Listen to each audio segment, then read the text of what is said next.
Ay, boss! Kanin pa nga! Dito! Diyos ko, ito na naman itong mga to. Bubulos na naman. Singkarang sisiba kumain ng tatakaw. Pang 50 at ang kanin na nila to. Diyos ko.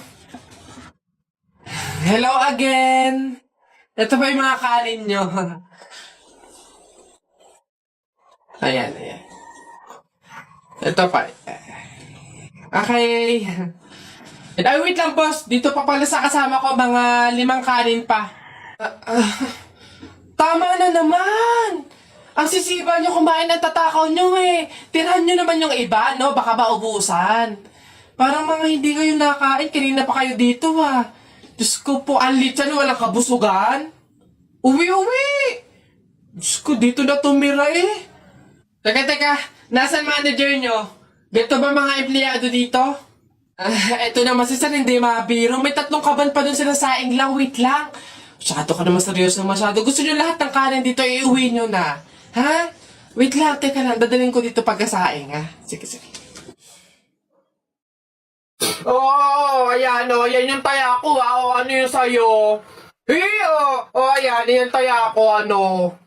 Game, 1, 2, 3. Ano? Tala mo, wala ka na. Wala ka pala eh.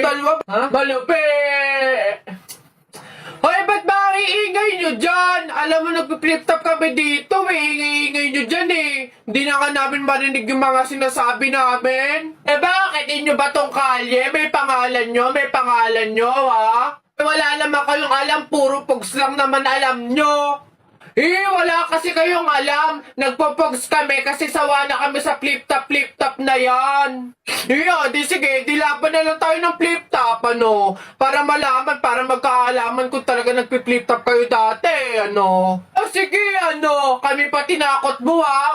Kami unang banat. Nakita ko, kuya mo, bumibili ng Colgate, sinapak ko, talsik sa gay! Ano?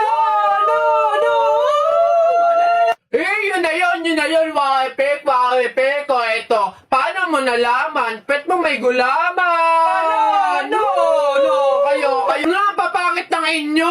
Laos na yung mga yan eto. Inutusan ko kayo bumili kahapon ng Choco Mucho. Pag uwi nyo, sinapa kayo ng 3 macho! Wala! Ayan, announcement! Ano ba yun? Ayan, magkakaroon po tayo ngayon sa ating barangay court ng libreng tuli. Kaya inaanyayahan po namin yung mga bata dyan na hindi pa tuli na magtungo po sa ating court upang matulian na. Ayun pa yun, yung mga yun. Sunduin nyo na po. Balitang balita sa Radyo Masira. Kakapasok lamang po ng magandang balita, bumababa na po ang porsyento ng teenage pregnancy o ang maagang pagbubuntis ng mga kabataan. Nandito tayo ngayon upang interviewin ng ilan sa mga kabataan kung ano ang posibilidad ng pagbaba ng porsyento ng teenage pregnancy. Miss Magdami, ano kaya ang posibilidad ng pagbaba ng porsyento nito? For me po, napapagtanto nila na talagang mahirap magbuntis at magpalaki ng anak. Kaya talagang nagbabago na yung mga kabataan ngayon, kagaya ko. Love scars. Pwedeng ganun nga po. O dito naman, Mr. Legaspi, ano kaya sa tingin mo ang dahilan ng pagbaba ng porsyento ng teenage pregnancy? Next interview. Asan yung camera? Boss, sa akin naman, kagaya ko, wala akong jowa. Kaya hindi ako makatalpak ngayon. Kaya yun sa tingin ko yung dahilan ng pagbaba ng porsyento, oo. Ang daming walang jowa ngayon eh. Ayun lang, basic. Ay, ganun po ba sa tingin ko? Ay, ganun nga po. O dito naman panghuli, Miss Aquino, ano kaya ang dahilan? Ay, nako sir, Diyos ko, paano hindi bababa ang percent? Halos lahat ng lalaki ngayon bakla na. Tignan mo naman. Tol. Pre, I love you. Gagi. Pansira to. I love you too. Sweet to talaga. Tol, pantay ba yung blush on ko? Tinan mo. Pre, okay naman.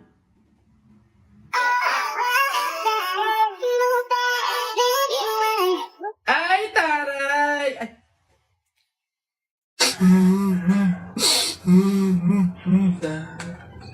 O ba't ka umiiyak? Sa Jeffoy kuya, tinalo ko sa flip top. Hindi porke konti lang alam ko sa flip top eh, ang yabang-yabang na. Hina mo naman, para yun lang iiyakan mo. Hindi mo na itanong nung bata kami. Maning-maning sa akin yung mga flip top na yan. Ituro mo sa akin yung Jeffoy na yun, ako ka mukha kalaban sa kanya. Eto kuya oh. Oh, sipon. Ikaw pala nagpaiyak sa kapatid ko dahil tinalo mo sa flip top? O ngayon magkakaalaman ako kalabanin mo, ano, G? O sige kuya, basta walang pikunan na. Laki-laki mo eh. O sige, ako unang banat na nakita ko nanay mo nasa Hong Kong. Hindi nakauwi kasi ginawa ni King Kong! Yung para yun lang ito kuya. Nakita ko tatay mo nakatago sa kumot. Pinahidan ko ng kulangot. Biglang naging panon! Sus, waepek ko. Ito, nakita ko tong batang to sa kanto. Binato ko ng trumpo, naging engkanto! Nakita ko nanay mo bumili ng itlog. Binato ko yung ulo, yung bukol, bilog na bilog! Wait lang. Nakalimutan ko, wait lang. Wala ka na pala eh. Ito pa, meron pa ako. Short mo ube, t-shirt mo ube, palakpakan ng bagong pulube! Wala ka na. Ito pa. Nakita ko nanay mo nasa Makati. Buntis na nangangarati! Bayabangan na patang to, suntukan na lang! Hoy, Tikoy! Ano na naman? May trivia ako sa'yo. Alam mo ba yung sibuyas lang yung may kakayahang makapagpaiyak sa tao ng mabilis? Ganun na. Wait lang. Naano ka ba dyan? Siyempre, sabi mo sibuyas lang yung makakapagpaiyak sa tao. Bakit hinampas kita nitong kawali, umiyak ka? Yabang naman pala nito, hindi naman pala totoo. Hello, Beb? Nasaan ka? Tara, gala tayo. Beb, wala pa ako ngayon eh. Sa susunod na lang siguro. Ako naman yung nag-aya. Huwag kang mag-alala. Ako bahala, sagot ko na to. Salamat, Beb ah. Bawi ako. Wow, ang ganda naman nito.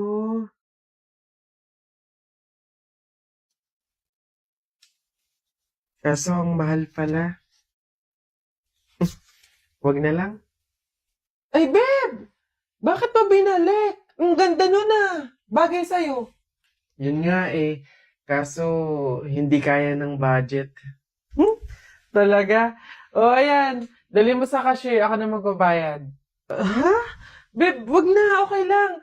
Madami naman damit dito na mas mura eh. Pero yan yung bagay sa'yo. Go na, Beb. Kunin mo na.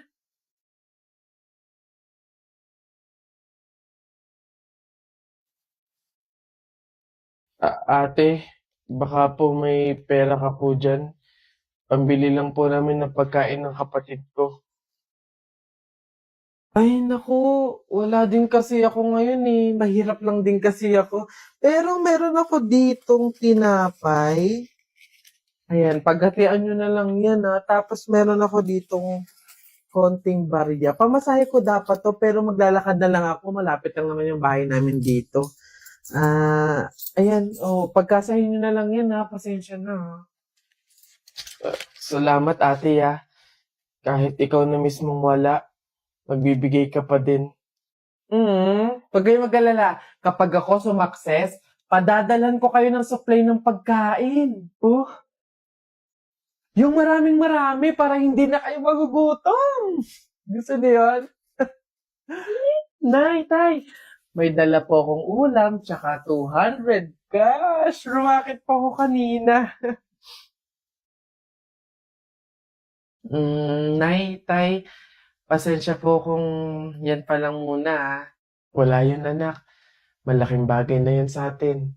Kami nga tong nahihiya at sa ganyang edad mo tinutulungan mo na kami sa pagdadala ng buhay. Malay nyo sa susunod na racket ko, sumakses na, di ba? Magkaroon na tayo ng pang-grocery, pangbayad sa mga bills, panggala sa labas.